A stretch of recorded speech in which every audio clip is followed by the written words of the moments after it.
দক্ষিণ বল্লভপুর উচ্চ বিদ্যালয় কলেজের দশম শ্রেণীর প্রিয় শিক্ষার্থীরা, তোমাদেরকে অনলাইন ক্লাসে স্বাগতম। প্রিয় শিক্ষার্থীরা, আশা করি সবাই ভালো আছো, আমিও ভালো আছি আলহামদুলিল্লাহ। প্রিয় শিক্ষার্থীরা, আমরা আজকে আলোচনা করব তোমাদের সাহিত্য যে বই আছে ওই বইয়ে মানুষ কবিতা নিয়ে। মানুষ কবিতাটি কবি হচ্ছেন কাজী নজরুল ইসলাম। প্রিয় শিক্ষার্থীরা, আমরা কবিতা যাওয়ার আগে আসল কবি পরিচিতি সম্পর্কে জেনে নিই। মানুষ কবিতাটি লিখেছেন কাজী নজরুল ইসলাম। কাজী নজরুল ইসলাম 1899 সালে 24শে মে ভারতের পশ্চিমবঙ্গের বর্ধমান জেলার আসানসোল মহকুমার চুরুলিয়া গ্রামে জন্মগ্রহণ করেন। এই কবি ছোটবেলা থেকেই অনেক ত্যাগ তিতিক্ষার মাধ্যমে মানুষ হয়েছেন, অনেক কষ্ট ভোগ করেছিলেন জীবনে। তিনি খুব ছোট অবস্থায় ল্যাটো গানের দলে যোগ দিয়েছিলেন। পরবর্তীতে তিনি 1917 সালে সেনাবাহিনীর বাঙালি পল্টনে যোগ দিয়েছিলেন। তিনি যুদ্ধে অংশগ্রহণ করেছিলেন। তিনি যখন সেনাবাহিনীতে অংশগ্রহণ করেছিলেন, তিনি তখন দেখেছিলেন যে এই বিশ্বের মধ্যে সাধারণ মানুষ নানাভাবে নির্যাতিত হচ্ছে, মানুষ নানাভাবে উচ্চ শ্রেণী দ্বারা প্রতারিত হচ্ছে, মার খাচ্ছে। এগুলো দেখে কবির মধ্যে বিদ্রোহের সৃষ্টি হয়, নিজের মধ্যে বিদ্রোহ ভাব চলে আসে। এই কারণেই কবিকে বলা হয় বিদ্রোহী কবি। উনি সাধারণ মানুষ এবং অত্যাচারিত মানুষ, গরিব দুঃখী মানুষের পক্ষে কলম ধরে তিনি বিদ্রোহ শুরু করেছিলেন। ওনার জীবনের কবি সূচনা হয় সেনাবাহিনী থাকা অবস্থায়। ওনার উল্লেখযোগ্য কাব্যগ্রন্থগুলো হচ্ছে অগ্নিবীণা, বিষের বাসী, ছায়ানট, প্রলয় শিখা, চক্রবাক, সিন্ধু হিন্দু। তোমাদের পরীক্ষায় এমসিকিউতে অনেক সময় আসতে দেখা যায় যে নিচের কোনটি কাজী নজরুল ইসলামের কাব্যগ্রন্থ। তো তোমরা যদি এই নামগুলো মনে রাখতে পারো, পড়ে রাখো, আশা করি ইনশাল্লাহ কমন চলে আসবে। ওনার গল্প উপন্যাসের মধ্যে আছে ব্যথার দান, রিক্তের বেদন, শিউলিমালা, মৃত্যুকুদা এবং কুহেলিকা। উনি যখন কবিতা লেখা শুরু করেন, সাহিত্যে যখন তিনি প্রবেশ করেন, মাত্র 40 বছর বয়সে কবি বাকশক্তি হারিয়ে ফেলেন। অর্থাৎ উনি আর কথা বলতে পারেন না, দুরারোগ্য ব্যাধিতে আক্রান্ত হয়ে। পরবর্তীতে কবিকে বাংলাদেশে আনা হয়। বাংলাদেশে এনে বাংলাদেশের নাগরিকত্ব প্রদান করা হয়। এই কবি বাঙালির যে শাসকরা ছিল, শাসকদের অত্যাচার দেখে তখন তিনি আর থেমে থাকতে পারেননি। তো তিনি লিখেছিলেন, যা কিছু লিখেছিলেন এগুলোর মধ্যে তিনি বিদ্রোহ ফুটে উঠেছিলেন। তিনি বলেছিলেন যে লাথিমার বাংলে তালা, যত সব বন্দিশালা, আগুন জ্বালা আগুন জ্বালা। এভাবেই তিনি বিদ্রোহ নিয়ে এসেছিলেন। আমরা এখন যে করব মানুষ কবিতা, এই মানুষ কবিতার মধ্যেও তিনি হচ্ছেন মূলত সাম্যের কবি। তিনি হচ্ছেন মূলত অসাম্প্রদায়িক কবি, সাম্যের কবি। তিনি চাইতেন যে সকল মানুষকে সমানভাবে চিন্তা করতে। বড় লোক, তারপর হচ্ছে গরিব, এগুলা কোনো ভেদাভেদ তিনি রাখতে চাইতেন না। শাসক, প্রজা, এগুলোর ভেদাভেদ তিনি মানতে চাইতেন না। এ কারণে ওনাকে বলা হয় সাম্যের কবি। ওনার কথা হচ্ছে যে সবাই সমানভাবে চলবে। উনি হচ্ছেন অসাম্প্রদায়িক কবি। আমরা মানুষে ভেদাভেদ করি, কেউ হিন্দু, কেউ মুসলিম, কেউ বৌদ্ধ, কেউ খ্রিস্টান, কিন্তু ওনার মূল কথা ছিল যে সবার একটাই ধর্ম, সেটা হচ্ছে মানুষ। এই মানুষ, সৃষ্টিকর্তা মানুষকে সৃষ্টি করেছেন একটা ধর্ম হিসেবে, সেটা হচ্ছে মানুষ। মানুষ যদি মানুষ হিসেবে মানুষের ধর্ম পালন করে, তাহলে পৃথিবীতে কোনো প্রভেদ থাকে না। প্রিয় শিক্ষার্থীরা, এই কীর্তিমান কবি 1976 সালে ফিজি হাসপাতালে বর্তমান বঙ্গবন্ধু শেখ মুজিব মেডিকেল কলেজে মারা গিয়েছিলেন। বর্তমানে ওনার সমাধি ঢাকা বিশ্ববিদ্যালয়ের কেন্দ্রীয় মসজিদের পাশে অবস্থিত। প্রিয় শিক্ষার্থীরা, আসো তাহলে আমরা কবিতায় চলে যাই। কবি প্রথমেই বলছেন, গাহি সাম্যের গান, মানুষের চেয়ে বড় কিছু নাই, নহে কিছু মহিয়ান। নাই দেশকাল পাত্রের বেদ, অবেদ ধর্মজাতি। সব দেশ সব কালে গড়ে, গড়ে গড়ে তিনি মানুষের জ্ঞাতি। কবি কবিতা প্রথমেই বলছেন যে গাহি সাম্যের গান, আমি সাম্যের গান গাই। সাম্য অর্থাৎ সমতা, সবাই সমান, মানুষের চেয়ে বড় কিছু নাই। পৃথিবীতে মানুষের চেয়ে বড় কিছু নাই, নয় কিছু মহিয়ান। মহিয়ান অর্থাৎ উচ্চ, এই মানুষের থেকে উচ্চ আর কিছুই হইতে পারে না। নাই দেশ কাল পাত্রের ভেদ, অর্থাৎ দেশের মধ্যে কোনো ভেদাভেদ নেই, কালের মধ্যে ভেদাভেদ নেই, পাত্রের মধ্যে অর্থাৎ উচ্চ বংশ নিম্ন বংশ এগুলোর মধ্যে কোনো ভেদাভেদ নেই। অভেদ ধর্মজাতি, অভেদ ধর্মজাতি, কোনো ভেদাভেদ নেই। ধর্মজাতি একটাই ধর্ম, সেটা হচ্ছে মানুষ। সব দেশে সবকালে ঘরে ঘরে তিনি মানুষের জ্ঞাতি। কবি বলতে যাচ্ছেন যে সবকালে অর্থাৎ আদম আলাইহিস সালাম থেকে বর্তমান পর্যন্ত মানুষের একটাই পরিচয়, সেটা হচ্ছে তিনি মানুষ। ঘরে ঘরে সবার একই পরিচয়, সেটা হচ্ছে মানুষ। আর তিনি একটি শব্দ ব্যবহার করেছেন এখানে, সেটা হচ্ছে মানুষের জ্ঞাতি। জ্ঞাতি বলা হয় আত্মীয় স্বজনের যে সম্পর্ক, পূর্বপুরুষের যে সম্পর্ক, ওইটাকে মূলত বলা হয় জ্ঞাতি। অর্থাৎ তিনি বুঝাতে যাচ্ছেন যে সবাই সমান। তিনি এখানে সাম্যের কথা বলতেছেন, যে এখানে কোনো ভেদাভেদ নেই, ধর্মের ভেদাভেদ নেই, বংশের ভেদাভেদ নেই, সবার একই জ্ঞাতি, সেটা হচ্ছে মানুষ। এরপরের অংশে তিনি বলেছেন, পূজারি দুয়ার খোলো, ক্ষুধার ঠাকুর দাঁড়ায় দুয়ারে, পূজার সময় হলো। স্বপ্ন দেখিয়া আকুল পূজারি খুলিল বচনালয়, দেবতার বরে আজ রাজা টাজা হয়ে যাবে নিশ্চয়। একটা পূজারি তার মন্দিরের মধ্যে বা উপাসনালয়ের মধ্যে ঘুম যাচ্ছিল, হঠাৎ করে তার দরজার মধ্যে আওয়াজ আসছে। আওয়াজ আসার পরে সে ওই পূজারিটা স্বপ্নের মধ্যে দেখতেছে যে মনে হয় দেবতা এসেছে তাকে বর দেওয়ার জন্য, অর্থাৎ তার কল্যাণ কোনো কিছু নিয়ে এসেছে। তো পূজারি যখন দরজা খুললো, সে চিন্তা করলো, দরজা খোলার আগে চিন্তা করলো নিশ্চয়ই আজকে দেবতার বরে, সে দেবতার বর অর্থাৎ আশীর্বাদ, এই দেবতার আশীর্বাদে সে আজকে কি হয়ে যাবে, নিশ্চয়ই রাজা টাজা অর্থাৎ বড় কোনো কিছু হয়ে যাবে। সে যখন দরজা খোলে তখন দেখে কি, জীর্ণ বস্ত্র শীর্ণ গাত্র ক্ষুধায় কণ্ঠ ক্ষীণ, ডাকিল পান্থ দ্বার খোলো বাবা, খাইনি তো 7 দিন। সে যখন দরজাটা খুললো মন্দিরে, তখন পূজারি দেখলো কি, জীর্ণ বস্ত্র অর্থাৎ জীর্ণ অর্থাৎ ছেঁড়া, অনেক পুরানো, এই পুরানো ছেঁড়া বস্ত্র জামা কাপড় পরে, শীর্ণ গাত্র, শীর্ণ অর্থাৎ হচ্ছে রোগা পটকা, একদম পাতলা রোগা পটকা কোনো একজন মানুষ, ক্ষুধায় কণ্ঠ ক্ষীণ, ক্ষীণ অর্থাৎ একদম ছোট হয়ে যাওয়া, কণ্ঠ ক্ষুধায় তার ছোট হয়ে গেছে, এইরকম একজন মানুষ। ডাকিল পান্থ, এখানে পান্থ বলতে মূলত মুসাফিরকে বোঝানো হয়েছে, পথিককে বোঝানো হয়েছে। এই পথিক বলল যে দ্বার খোলো বাবা, খাইনি তো 7 দিন। ওই বাইরে থেকে সে বলতেছে, বাবা গো আমি আজকে 7 দিন কিছু খাই নাই, তুমি দরজাটা খোলো।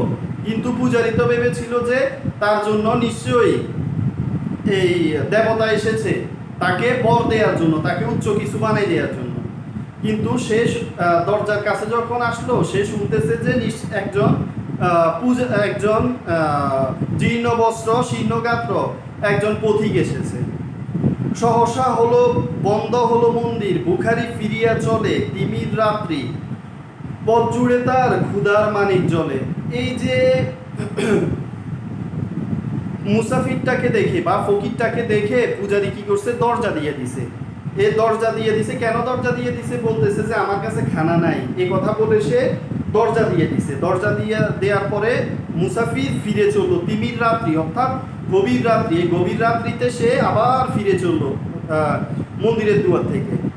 পথ জুড়ে তার ক্ষুধার মানিক জলে, এই সারা পথের মধ্যে তার ক্ষুধার মানিক অর্থাৎ তার পেট, এখানে ক্ষুধার মানিক বলতে তার পেটকে বোঝানো হয়েছে, তার ক্ষুধার মানিকটা ক্ষুধার কারণে জ্বলতেছে। বুখারি ফুকারি কয়, বুখারি ফুকারি কয়, ফুকারি অর্থাৎ চিৎকার করে বলে, এই বুখারিটা চিৎকার করে বলে, ওই মন্দির পূজারীর হায় দেবতা, হায় দেবতা তোমার নয়। এই বুখারিটা চিৎকার করে বলতেছে যে হে সৃষ্টিকর্তা, এই মন্দিরটা হচ্ছে ওই পূজারী, এই মন্দিরটা আপনার নয়। এরপর এটা একটা পার্ট, দ্বিতীয় পার্টে আসি আমরা।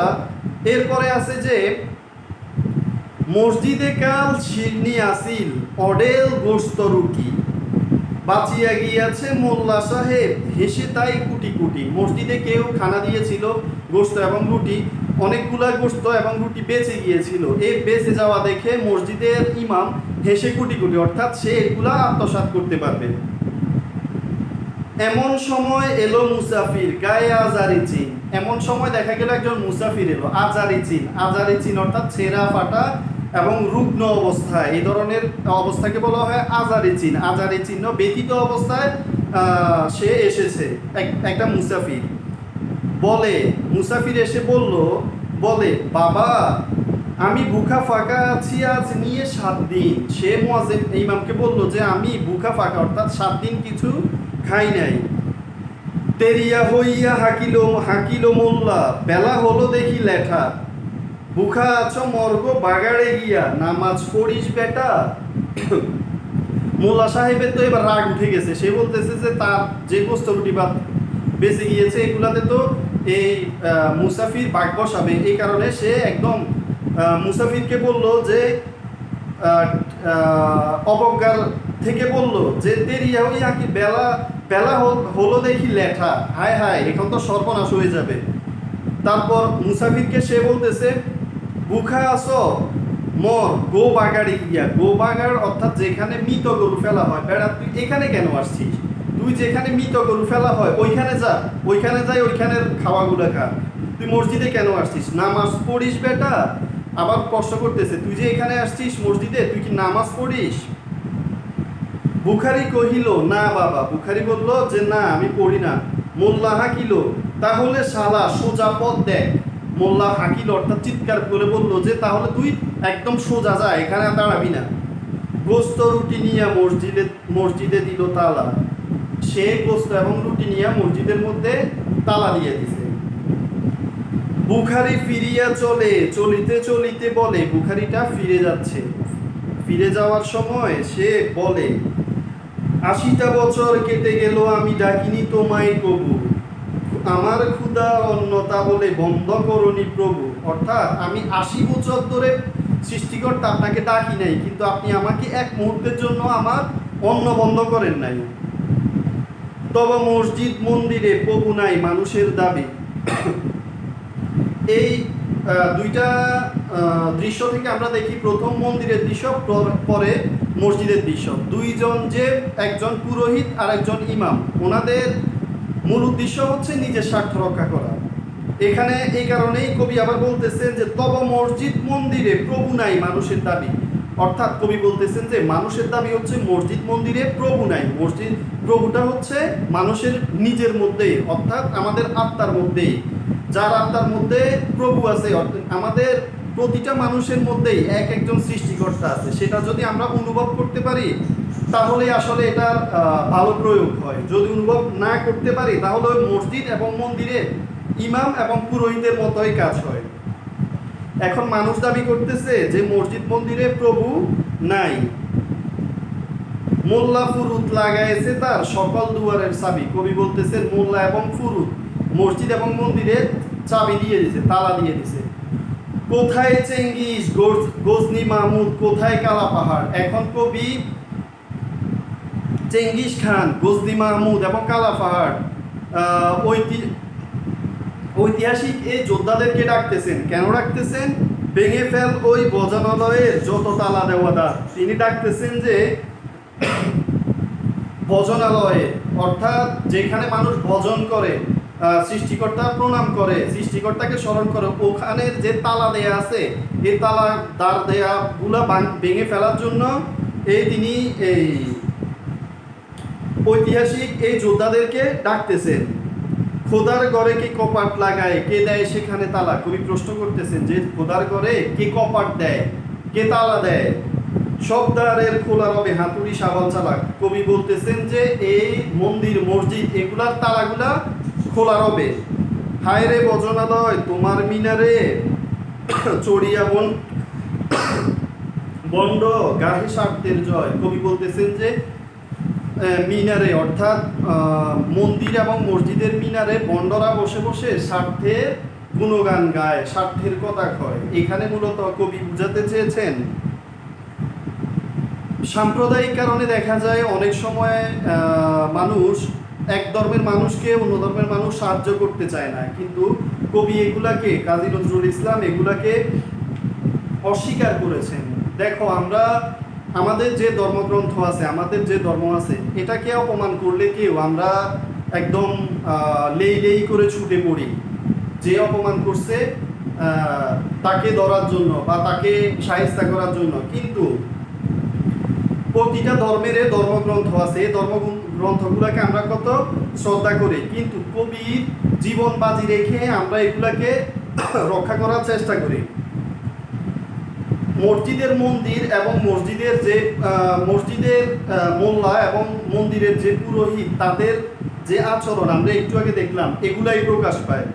কিন্তু কবির কথা হচ্ছে মানুষ হচ্ছে সবচেয়ে বড়, মানুষের যে ধর্ম, মানুষ যে জাতি, এটাই হচ্ছে বড়। সৃষ্টিকর্তা, তুমি যদি একজন হিন্দুকে সাহায্য করো, সৃষ্টিকর্তা ও কি হিন্দু এটা দেখবেন না, সৃষ্টিকর্তা দেখবেন তুমি কাকে সাহায্য করছো, ও আসলে একজন মানুষ। এই কবির মূল কথাই হচ্ছে এটা, যে ধর্ম বড় কথা নয়, বড় কথা হচ্ছে মানুষ। মানুষকে মানুষ সাহায্য করবে, মানুষকে মানুষ সহযোগিতা করবে, মানুষকে মানুষ খাদ্য দিবে। কবি মূলত এখানে সাম্যবাদের গান গেয়েছেন, পৃথিবীতে সকলকে সমান করে দেখেছেন। কবি এখানে মূলত মসজিদ মন্দিরে যেই একঘেয়ামি কাজগুলো হয় এগুলার বিরুদ্ধে কথা বলেছেন। প্রিয় শিক্ষার্থীরা, তোমরা কবিতাটি আমি যে পড়েছি বইয়ের সাথে মিলাই পড়ে নিবে, আর এখান থেকে যে এমসিকিউগুলো আছে এমসিকিউগুলো পড়ে নিবে। আর তোমাদের পরীক্ষায় অনুধাবন এবং উচ্চতর দক্ষতা, এগুলাতে দেখা যায় কিছু লাইন আছে, এগুলা চলে আসে যে ক্ষুধার ঠাকুর দাঁড়ায় দুয়ারে, পূজার সময় হলো, স্বপ্ন দেখিয়া কুলপূজারি খুলিল ভজনালয়। এই ধরনের লাইনগুলা, তিমির রাত্রি পথ জুড়ে তার ক্ষুধার মানিক জ্বলে, এই লাইনগুলা আসে। এগুলা তোমরা বই থেকে দেখে পড়ে নিবে এবং ব্যাখ্যা বিশ্লেষণ করে নিবে। আর সবাই ভালো থাকবে। ধন্যবাদ সবাইকে।